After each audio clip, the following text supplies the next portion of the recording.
कि मुख्तार अंसारी ने खुद कहा कि उसको जहर दिया जा रहा है और वही बात सामने आई। हमें उम्मीद है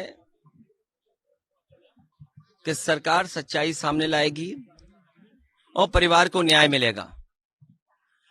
जब से भारतीय जनता पार्टी की सरकार आई है तब से इंस्टीट्यूशंस में भरोसा कम हुआ है। हमने आपने उत्तर प्रदेश में देखा है, लोग अपने न्याय के लिए आत्मदाह तक कर रहे हैं, तहसीलों में जान गई है। मुख्यमंत्री आवास तक लोग गए हैं और जाकर के आत्मदाह किया है। मुख्यमंत्री आवास हो, मुख्यमंत्री के ऑफिस हो, जेलों में जान गई, थानों में, अस्पतालों में और कस्टोडियल डेथ में उत्तर प्रदेश लगातार आगे बढ़ता चला जा रहा है।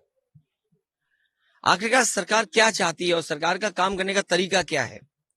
इसीलिए हमारा मानना है, समाजवादियों का मानना है कि न्याय हो और सच्चाई सामने आए। ये भाषा मुख्यमंत्री की नहीं हो सकती है। इंस्टीट्यूशंस हैं, कोर्ट है, थाना है, तहसील है, वहां न्याय मिलेगा। ये जो भाषा बोली जा रही है, ये भाषा इसलिए बोली जा रही है कि वो वोट चाहते हैं, क्योंकि विकास किया नहीं, काम किया नहीं, महंगाई है, बेरोजगारी है, किसान की दुख तकलीफ दूर नहीं हुआ, आय बढ़ी नहीं। किसान के सामने किस मुंह जाएगी सरकार? नौजवानों को जो नौकरी छीन ली, पेपर लीक हुए, क्या आपको नहीं दिखाई दे रहा कि इन घटनाओं से लाभ लेने के लिए सरकार कर रही है या सरकार घटना करा रही है जिससे लाभ ले लें? क्योंकि उनके पास बेरोजगारी का सवाल जो खड़ा है उसका जवाब नहीं है। क्या पेपर नहीं लीक नहीं हुए? कोई सरकार ये बता दे इतने पेपर लीक हुए हों? 1, 2, 3, 4 पेपर नहीं, 9, 10 पेपर लीक हुए कि नौजवानों को क्या जवाब दोगे आप? मैं इनके भाषण सुन रहा हूं, पेपर लीक पर क्या बोल रहे हैं, बेरोजगारी पे क्या बोल रहे हैं, अग्निवीर का जवाब क्या है इनके पास? इसलिए जानबूझ करके सरकार समाज में खाई बनी रहे, जाति धर्म दूरियां बनाए रखे जिससे वोट का लाभ लिया जा सके। मैं इन बातों में नहीं उलझना चाहता हूं। इस परिवार का योगदान बहुत बड़ा है। इनके जो हमारे साथ दोनों साथी खड़े हैं, मनु अंसारी, उमर, इनके परदादा क्या स्वतंत्रता आंदोलन में, स्वतंत्रता की आजादी में क्या योगदान नहीं रहा? क्या उनके दादा और नाना का बड़ा योगदान नहीं रहा? तो ये वो बातें हैं जिनको ये सरकार छुपाना चाहती है। डेफिनेटली ये वेल प्रतिष्ठित परिवार है। इस प्रतिष्ठित परिवार के तहत हमारा ये कहना है सर कि अभी बहुत सारे लोगों ने, यहाँ तक कि उत्तर प्रदेश प्रशासन और भारत प्रशासन ने यह कहा कि मैंने 5 बार विधायक रह चुके हमारे माननीय मुख्तार अंसारी जी, और लोगों ने माफिया और तमाम तरह की चीजों से कहा। इस पे आपका क्या कहना है सर? कभी कभी दूर बैठे लोग छवि नहीं पहचान पाते हैं, जब जमीन पर पहुंचते तो छवि जानी जाती है। जो छवि दिखाई गई है वो छवि नहीं थी। परिवार के कितने सदस्य रहे हैं, जैसा मैंने कहा कि आपने मुख्तार अंसारी नाम लिया, उनके दादा, उनके नाना का योगदान क्या देश की आजादी में नहीं रहा? किन परिस्थितियों में, किन वजह से चीजें बदली, लेकिन समाज और परिवार, और खासकर ये परिवार आज भी गरीबों के दुख दर्द में शामिल है। क्या हमने आपने नहीं देखा कि जन सैलाब यहाँ पर आ गया? वो लोग जिन्होंने यहाँ पर परिवार के साथ खड़े होकर के ये बताया कि वे परिवार के साथ हैं, क्या प्रशासन नहीं भेदभाव कर रहा था? क्या सरकार भेदभाव नहीं कर रही थी? आप हम जितने लोग हैं, क्या हम ये स्वीकार कर लेंगे कि नेचुरल डेथ थी?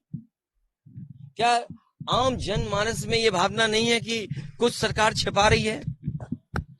और रशिया में क्या एक लीडर ऑपोजिशन को जहर देके नहीं मारा गया? रशिया में नहीं मारा गया क्या? कितने लोगों की जान चली गई? रशिया में अभी लीडर ऑपोजिशन को इसी तरह जेल में रख करके, और जेल में नहीं जहर दे दिया गया? आप सोचो, भारत सरकार पे आरोप है लगा कि आप हमारे देश में हत्या करा रहे हो। क्या कनाडा के प्राइम मिनिस्टर ने भारत पर आरोप नहीं लगाया? क्या अमेरिका में आपने जिसको सुपारी दी थी वो नहीं पकड़ा गया? एक अधिकारी और एक व्यापारी मिलकर के एक हत्या कराना चाहते थे अमेरिका में, वो व्यापारी क्या जेल में नहीं है? सोचो आप, क्या कल्पना करोगे आप? भारतीय जनता पार्टी जो कहती है हम विश्व गुरु बनने जा रहे हैं, हम विकसित भारत बनेंगे, क्या विकसित भारत की यही डेफिनेशन होगी कि हम दूसरे देश में जाकर के हत्या करा देंगे? क्या भारत पे हत्या का आरोप नहीं है? एक व्यापारी, उसने $1,00,000 देने की बात की और हत्या कराने की प्रयास किया, दूसरे देश में पकड़ा गया, जेल में है। भारत सरकार का अधिकारी शामिल था। क्या कनाडा के प्राइम मिनिस्टर ने भारत सरकार पे आरोप नहीं लगाया? क्या रूस जैसा पड़ोसी देश में क्या एक लीडर पोजीशन की नहीं जेल में हत्या हो गई? इन बातों को सब जानते हैं आप। तो क्या हम जो विपक्ष के लोग हैं शक कर रहे हैं सरकार पे, तो क्या गलत कर रहे हैं हम लोग? जनता में रहे, जनता की सेवा की, उसी का परिणाम ये था कि इतनी बार वो विधायक चुने गए। जो व्यक्ति इतने वर्षों जेल रहा हो, उसके बाद भी जनता जिता रही हो, तो इसका मतलब परिवार और उस व्यक्ति ने जनता के बीच में रह करके उसका दुख दर्द बांटा है। और मैं समझता हूं पत्रकार साथी जो सवाल पूछ रहे हैं, वो सोशल मीडिया का जमाना है, आज वो तमाम स्टोरीज वहां पर हैं कि किस तरीके से परिवार ने लोगों के बीच काम किया, उनके दुख दर्द में शामिल रहे हैं। लोकतंत्र में जो जनता का दुख दर्द नहीं बांटता, दुख दर्द में नहीं खड़ा होता, उसके साथ जनता भी नहीं खड़ी होती है। और वो जिस दिन खबर सुनी लोगों ने और आज तक जिस तरीके से परिवार से लोग जुड़ रहे हैं, ये बताता है कि परिवार के लोग जनता के बीच में रह करके उनके दुख दर्द को समझते हैं। उनसे बड़ा गुंडा कौन हो सकता है? आप अगर गुंडे की तस्वीर देखोगे तो उनकी भी लगा दो एक तस्वीर।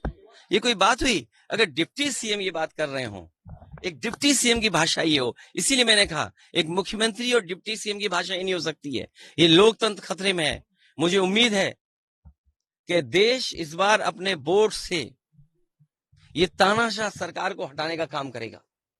ये तानाशाह सरकार हटेगी और अग्निवीर जैसी व्यवस्था, ये जो जवान खड़े हैं वर्दी में, मैं कह के जा रहा हूं, बीजेपी दोबारा आ गई तो इनके 4 साल की नौकरी होगी पुलिस पीएससी वालों की। अभी तो फौज की नौकरी की है ना 4 साल की। आप देखिएगा ये जो वर्दी पहने घूम रहे हैं, जो कभी कभी डंडा दिखाते हैं, सरकार के सहारे पे चलाते हैं, इनसे पूछिए दिल से कि अगर 4 साल की नौकरी हो गई इनकी तो क्या होगा इनका? तो अभी तो फौज हुई, अगला नंबर इनका है। अरे क्यों सवाल का जवाब बदल रहे हो? जब मैंने ये कहा कि ये सब बातें छिपाने के लिए हैं, कह रहे डिप्टी सीएम ये कह रहे हैं, अरे डिप्टी सीएम ये करने जा रहे हैं, ये खाकी वर्दी वालों की नौकरी 4 साल की हो जाएगी। चलो फौज की तो 4 साल की, इनकी 3 साल की होगी और इन्हें रिटायर कर दिया जाएगा, ऐसे ही भगा दिया जाएगा, बोला जाइए घर बैठी जा करके। तो इन सवालों के जवाब हैं आपके पास?